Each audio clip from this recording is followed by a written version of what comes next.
The mass exodus of teachers is not just a professional issue, it's a societal crisis. Teacher shortages lead to overcrowded classrooms. Remaining teachers are stretched thin, compromising the quality of education. I'm going to quit teaching in 4 to 5 years unless this thing changes. So for the past 2 years of teaching, I've said that I would quit teaching when I decided I wanted to become a parent. Now, in my timeline, it might be 4, 5, 6 years until then.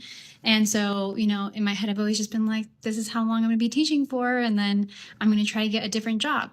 Why would I get a different job, you ask? Well, teaching is very emotionally taxing, just energetically, mentally taxing. And I know that when I'm a parent, I want to be there for them 100%. And I don't think I'd have the capacity or economic ability to be, a stay-at-home parent, but I would want a job that was just more flexible, and that wouldn't emotionally take a toll on me. I would be okay with an office desk job where I just have to be there that day.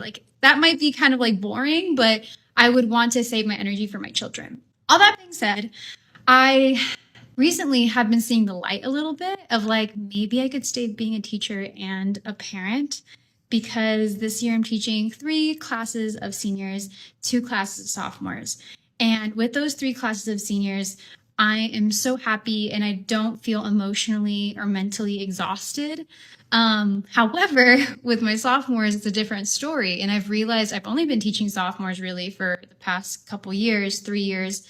And maybe that's the problem. To finish up what I was saying, sophomores have very different behavioral problems than seniors. They have behavioral problems rather than academic problems, where I feel with seniors, sometimes they get a little lazy, senioritis, so you have to motivate them, but it's much more manageable than the sophomore problems. So for me, I just hope that I'll be able to teach only seniors one day in the next 4 to 5 years. But if it's not the case, then I feel like I could definitely see myself quitting. But I think it's possible that maybe I can only teach seniors. And because I love teaching and I want to stay being a teacher, but I would not stay a teacher if it was at the cost of my child's development.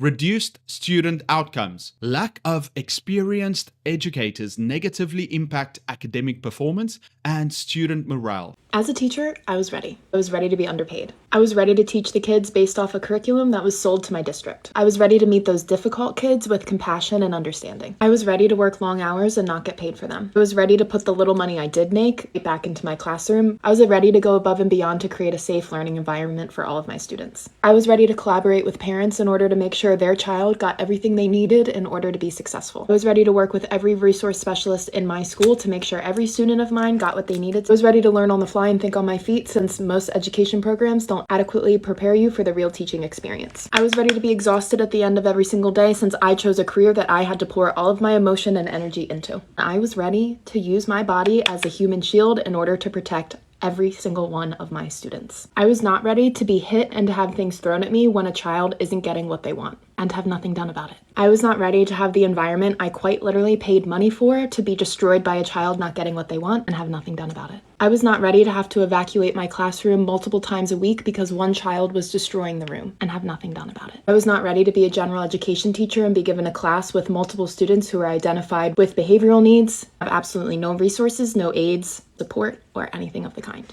I was not ready to have to fly through the curriculum, even though that's not best practice, just because we need to fit all of the information in so they can do well on a state test. The same assessment, by the way, we tell them not to worry about, not to stress about, it's not a big deal, yet at the same time, often our excuse or reasoning behind learning something or learning something a certain way is so they can do well on the test. I was not ready to have students open up to me about things that I pray that no one ever has to experience in their whole life, let alone a child, and me not being able to do anything about it except to report it and hope someone else does their job and follows up on it. I was not ready to have one child terrorize their classmates to the point where their classmates didn't want to come to school and have nothing done about it. I was not ready for a parent to exhibit such unsafe behavior that I was not allowed to be in a meeting with them by myself, yet I still had to participate and communicate with that parent all year. I was not ready to ask for a specific student to be removed from my room due to their unsafe behavior to me and the rest of the class and be told that's not possible simply because they have nowhere else for them to go. I was not ready to know that the students who need resources would never get them due to the lack of resources within the school. And overall, I was not ready to give up a dream career that I worked so hard to get into just because of a failing system that shows no promise of getting better anytime soon. Community struggles. Schools play a vital role in communities, and their decline affects social cohesion. The other week, I was in a meeting with one of my parents of my students, and we were just kind of talking about, how we could work together to support her daughter in this last little stretch of time before she goes off to middle school. And in this meeting, the parent let me know that she had been having some conversations with her daughter, just trying to prepare her and let her know. She was like, hey, you may not have teachers or a teacher like Miss Rogar next year. She had said this in such a complimentary manner that I was honestly just really touched by it. And it made me think about how I have shown up for my students, and I have continued to show up for my students this entire school year. For those of you who don't know me, I am a first-year 5th grade teacher, and my first day of school this year was August 10th. On September 13th, I said out loud for the first time to my mom that I would not be continuing teaching after this school year. It has been my goal since I made my decision back in September to continue to show up for my students as if I was never leaving in the first place. At the end of the day, my teaching position does not set me up for success in terms of my personal and professional goals. So here's to supporting career changes and this next chapter of my life. How can the trend be reversed? Addressing the reasons behind teacher attrition requires systemic changes and a renewed commitment to valuing education. I have officially resigned from teaching.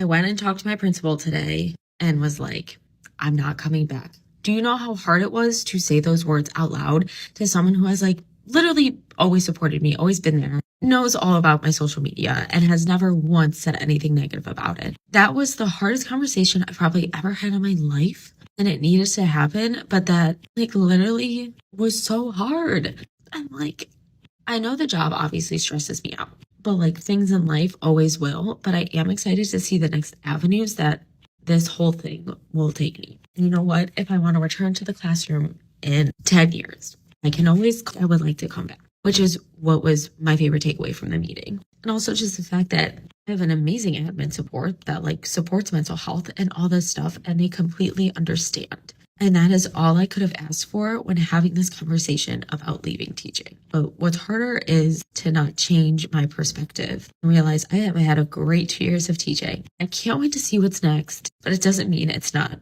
hard to physically say the words out loud. Here are some steps that could make a difference. Improved compensation. Increase teacher salaries to reflect the importance of their work and align with the rising cost of living. Provide additional stipends for extra duties such as coaching, mentoring, or leading extracurricular activities. This is why I quit teaching.